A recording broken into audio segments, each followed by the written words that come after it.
प्रिय छात्र छात्राओं, कैसे हैं। मैं डॉक्टर धर्मेंद्र कुमार राम, सहायक प्राचार्य इतिहास, लक्ष्मी नारायण रामेश्वर संस्कृत महाविद्यालय, जयदेवपट्टी, दरभंगा।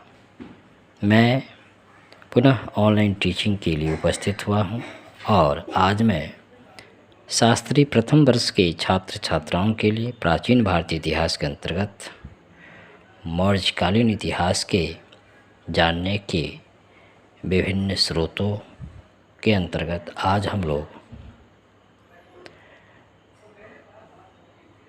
बौद्ध साहित्य, जैन साहित्य और तमिल साहित्य पर हम लोग चर्चा करेंगे। बच्चों, इससे पूर्व के क्लास में मौर्यकालीन भारतीय इतिहास के जानने के विभिन्न स्रोतों में संस्कृत साहित्य पर हम लोग चर्चा की, जिसके अंतर्गत हम लोगों ने जानने का यह प्रयास किया कि मौर्यकाल के इतिहास को जानने के जो प्रमुख स्रोत हैं संस्कृत साहित्य के अंतर्गत, उसमें सबसे प्रमुख कौटिल्य अथवा चाणक्य या विष्णुगुप्त की रचना अर्थशास्त्र, जो मुख्य रूप से राजनीति से संबंधित एक ग्रंथ है, जिसमें राजा के कर्तव्यों अपनी प्रजा के प्रति, साथ ही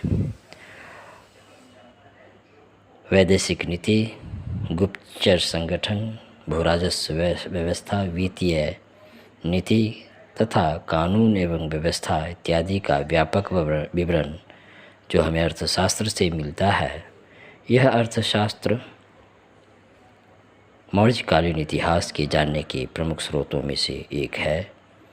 साथ ही हम लोगों ने चर्चा की कि अर्थशास्त्र के अलावे पुराणों में विष्णु पुराण तथा पुराणों के अलावे मुद्रा राक्षस, क्षेमेंद्र की रचना बृहत कथा मंजरी, सोमदेव की रचना कथा सरित सागर, महाकवि कालिदास के नाटक मालविकाग्नि मित्र, कलहन की राजतरंगिणी जैसे प्रमुख ग्रंथ भी मौर्यकालीन इतिहास के जानने के प्रमुख संस्कृत साहित्यों में से एक है।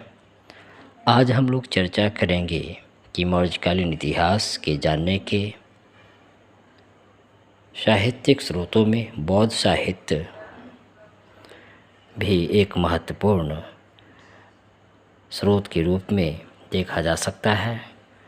हालांकि बौद्ध लेखकों ने अपनी रचनाओं में अशोक को प्रमुख स्थान दिया है, इसलिए बौद्ध साहित्य में मौर्यों के संबंध में उतनी सामग्री हमें प्राप्त नहीं होती।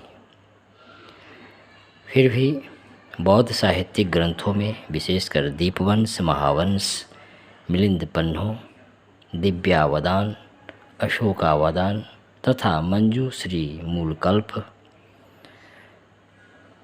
इत्यादि बौद्ध साहित्य से हमें मौर्यकालीन इतिहास के संदर्भ में जानकारी प्राप्त होती है। बौद्ध साहित्य के अलावे जैन साहित्य भी मौर्यकालीन इतिहास को समझने का एक प्रमुख स्रोतों में से एक माना जा सकता है। जैन साहित्यों में मुख्य रूप से परिशिष्ट पर्वन तथा कल्पसूत्र एक महत्वपूर्ण और अपना विशेष महत्व रखता है। चंद्रगुप्त प्रथम जो मौर्य वंश के संस्थापक थे तथा अंतिम नंद शासक घनानंद, इन दोनों के बीच के संघर्ष की कहानी हमें परिशिष्ट पर्वन से ही जानकारी मिलती है। साथ ही जैन साहित्य कल्पसूत्र से हमें चंद्रगुप्त मौर्य के विषय में जानकारी मिलती है। वहीं भद्रबाहु चरित से चंद्रगुप्त के जीवन के अंतिम समय के विषय में हमें कुछ जानकारी प्राप्त होती है, क्योंकि हेमचंद्र की जो रचना है स्थविरावली चरित, उससे चंद्रगुप्त मौर्य की प्रारंभिक जीवन की जानकारी हमें प्राप्त होती है। मौर्यकालीन इतिहास के जानने हेतु जो साहित्यिक स्रोत है उसमें बौद्ध साहित्य, जैन साहित्य के अलावे तमिल साहित्य भी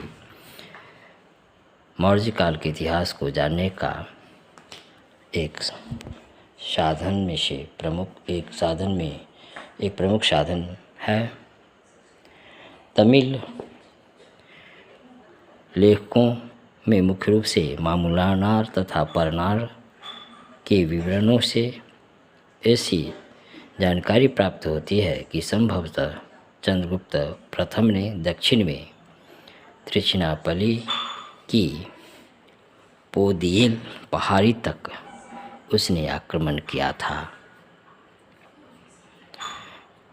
तो बच्चों, आज हम लोग मौर्यकालीन इतिहास के जानने के विभिन्न स्रोतों में साहित्यिक स्रोत के अंतर्गत हम लोग बौद्ध साहित्य, जैन साहित्य तथा तमिल साहित्य पर प्रकाश डाला।